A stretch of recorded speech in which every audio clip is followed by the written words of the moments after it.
What's up, everybody? Welcome to Human Innovation Tarot. My name is Eddie with Imagine Life Development Center. And today I wanted to share a video with you guys that I took from a recent live tarot reading. And basically in this video, I'm talking about unconditional love. Now, we hear about unconditional love a lot. We throw that word around a lot in society and culture and movies and all the different things. But the truth is, very few people actually understand what unconditional love truly is, or how to actually embody it, embrace it, become it, and provide it. Unconditional love is not love on our terms. Unconditional love is not love with expectations. And it's very difficult. I think it's very difficult for most of us to understand it because, one, we've never experienced unconditional love. Very few people have ever experienced it. So, of course, we don't know what true unconditional love is because few of us have ever experienced it.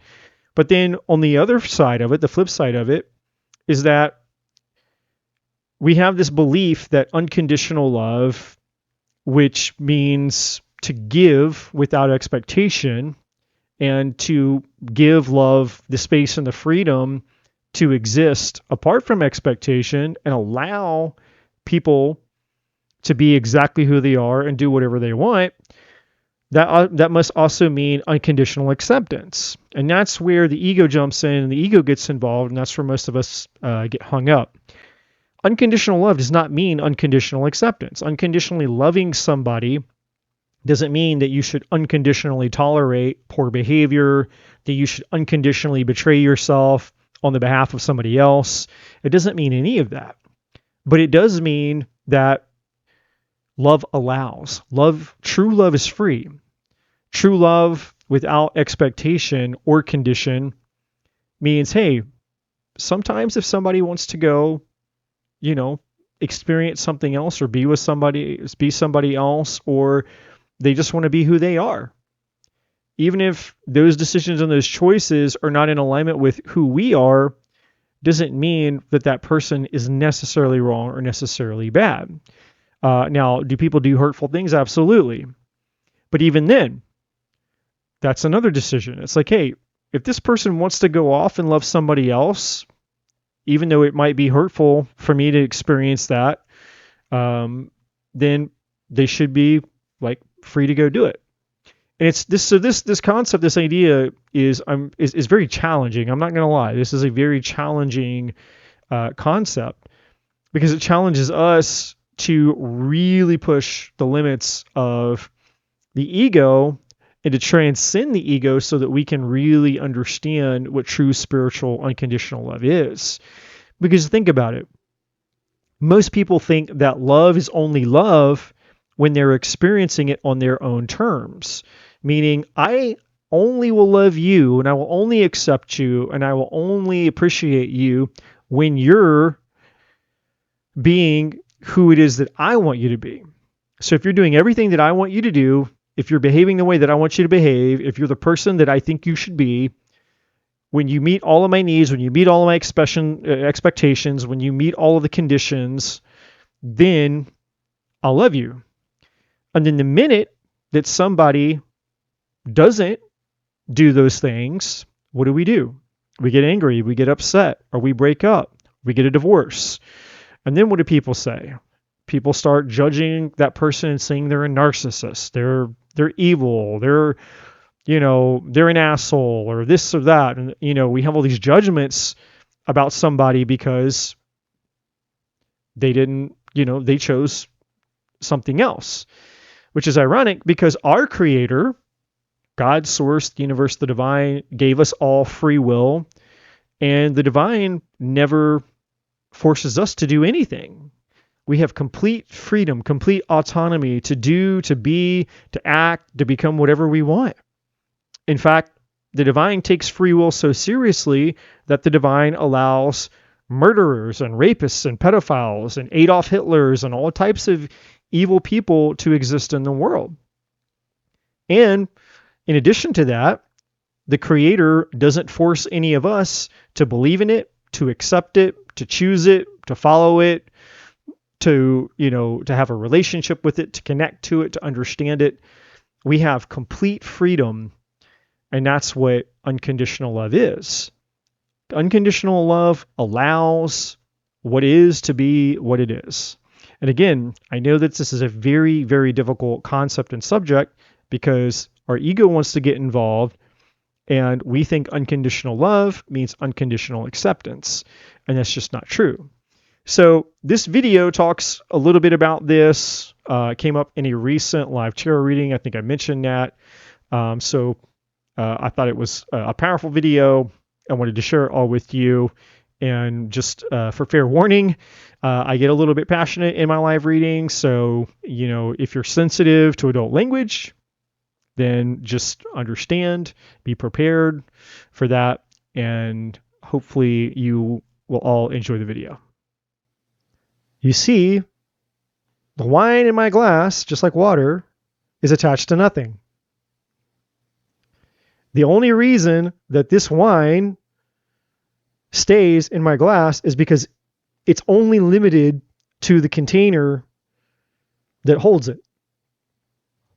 And so when any type of liquid is allowed to be free, it just goes wherever it goes. It's attached to nothing. Because if liquid was attached to something, it would not just seep wherever it goes, right? And the reason that this is important for you to know is because the twin flame journey is paradoxical to what human relationships naturally want to do. What do I mean by that? Humans, we have a tendency to want to bond. When we meet somebody, we want attachment. This is what we want.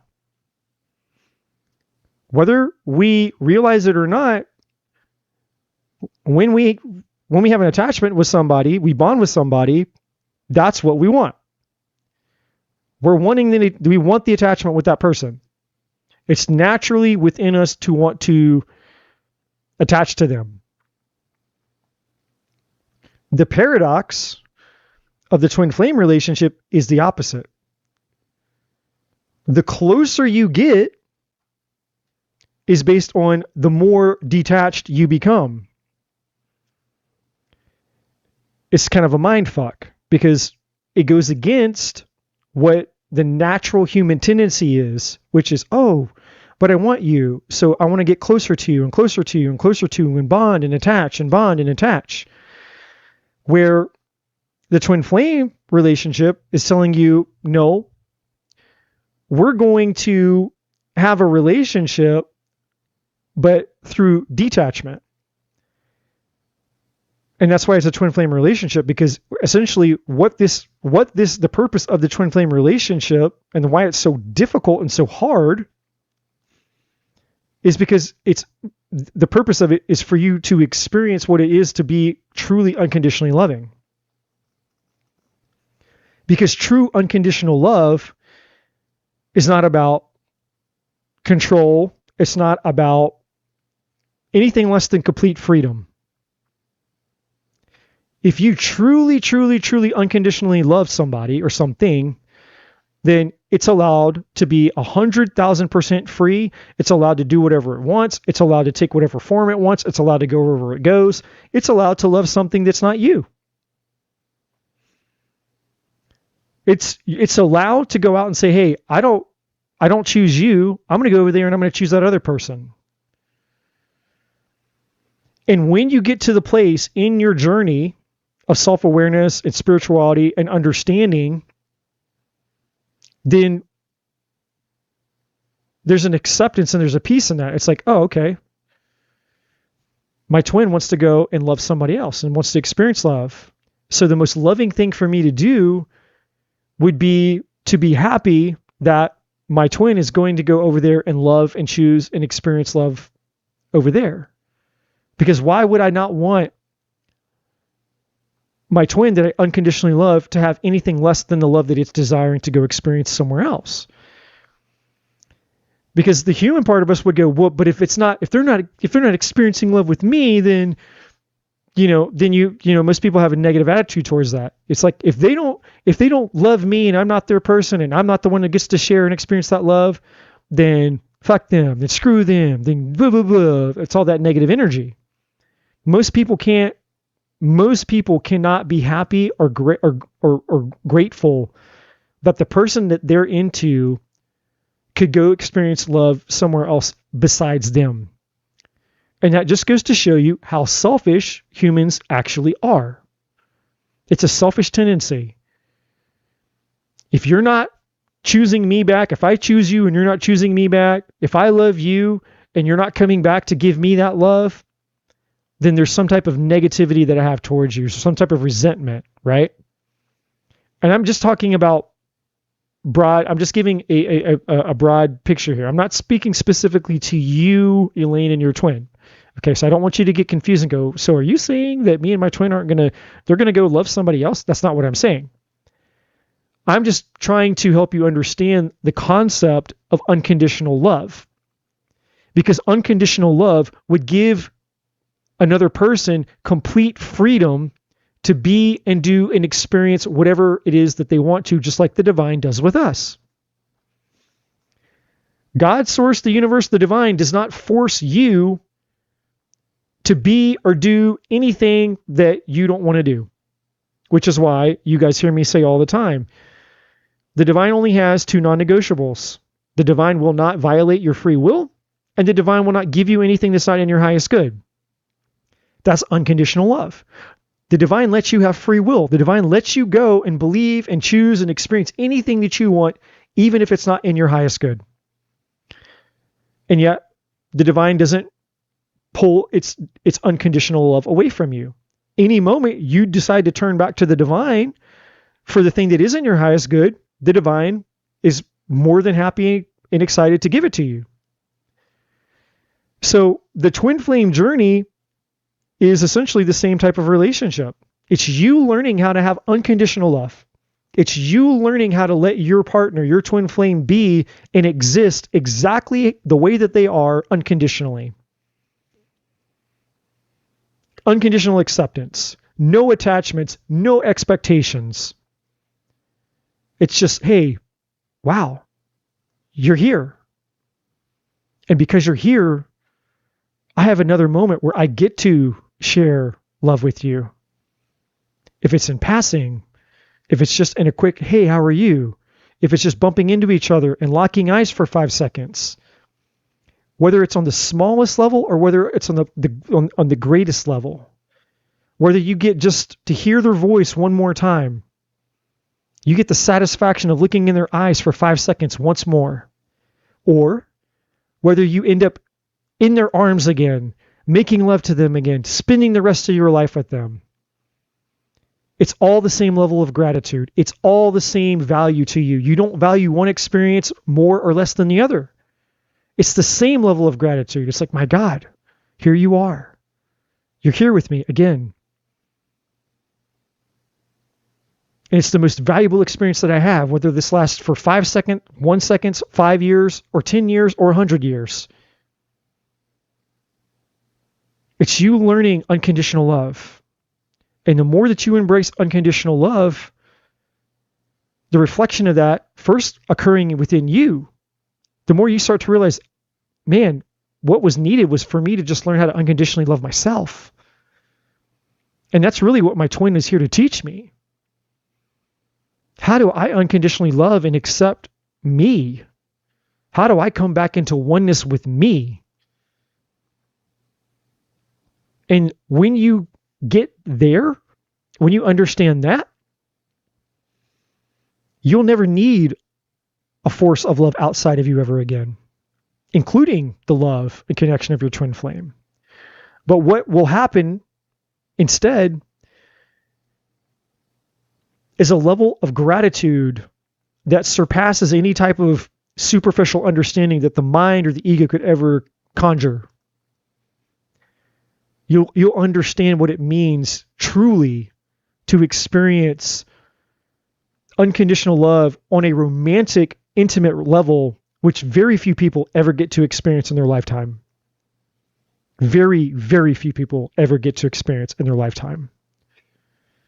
So you, Elaine, are one of the rare and lucky few in this life who decided to come down here and learn about unconditional love, and you incarnated here in this world with your twin flame. And the beauty is if you continue on this journey and you succeed, you will come to understand what unconditional love is for yourself, and you will come to understand what unconditional love is for your twin. And because you both have that experience together, then you'll have something that very few people have, which is an experience that you can then share with the world, teach the world, show the world, tell them how to do it. Because that is the number one pandemic, the number one soul cancer that exists right now globally. People, one, they don't know who they are. Two, as a result of not knowing who they are,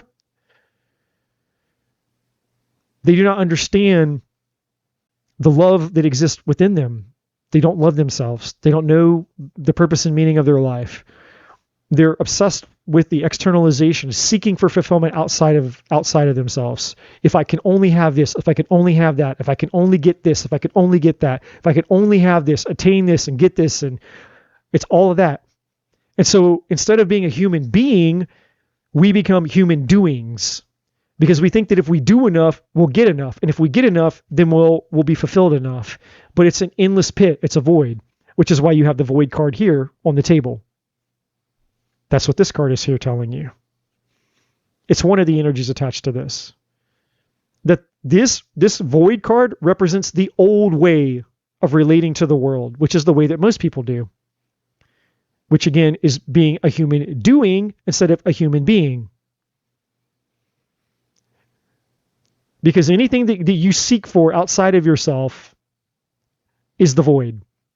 Oh, a lover will make me happy. More sex will make me happy. A better body will make me happy. More money will make me happy. More attention will make me happy. More status will make me happy. More fame, more fortune, more glory, more this, more that.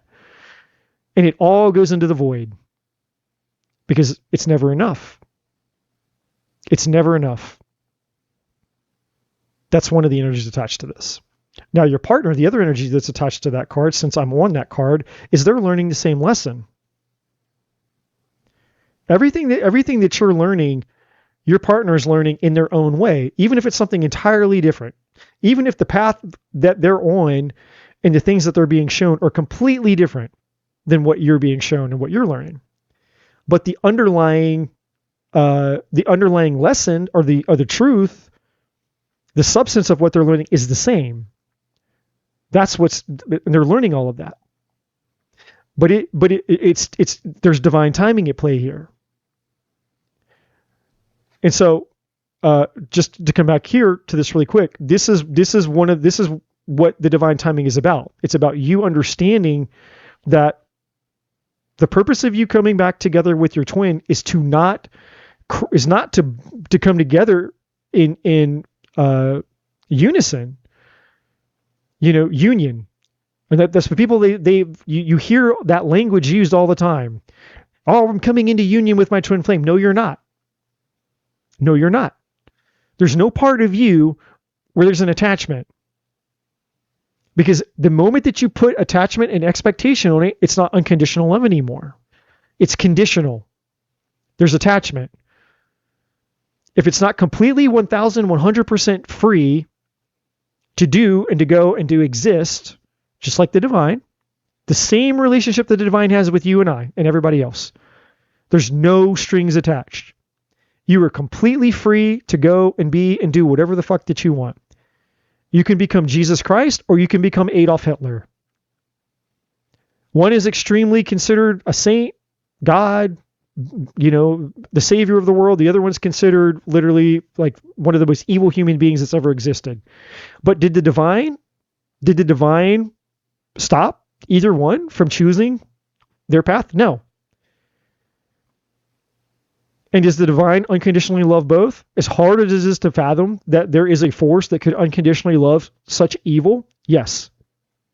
And just because we don't like it, because we're stuck in duality and we judge shit all the time, because we're not God, we're not the full expression of God, I should say, because we're here in the body and we're here in duality and we have egos, doesn't mean that the force that is the ultimate force views evil the same way that we do, because it doesn't. So your journey, this twin flame journey, is not about really romance and relationships. It's about you understanding the most profound concept that exists, which is unconditional love. That's what the twin flame journey is. It's two things.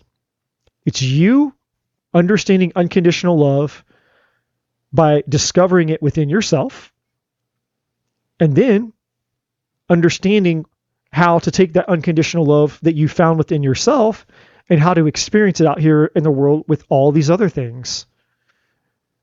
That's the real challenge. It's challenging enough to find unconditional love within oneself, but it's even more challenging to come out here in the world and practice unconditional love with a world of suffering, of corruption, of misery, of pain, violence, abuse, trauma. But it's not impossible. In fact, one of the great spiritual teachers of our age, Jesus Christ, he said, you will see and do even greater things than these. What was Jesus talking about? He was talking about his own life. It was a prophetic declaration to all future generations saying, you all have the ability and capacity to transcend even what I've done.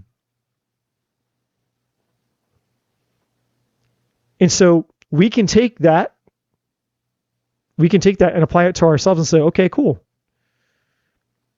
You know, Jesus' ceiling was meant to be our floor. And your hard work is paying off. If I get the camera. Your hard work is paying off, my friend. So the divine is wanting you to know, hey, good news. Hey guys, thank you so much for checking out this video. If you haven't already, please like, share, subscribe to the channel. All the other information is in the description box below. And as always, my friends, I'm not a bloody psychic.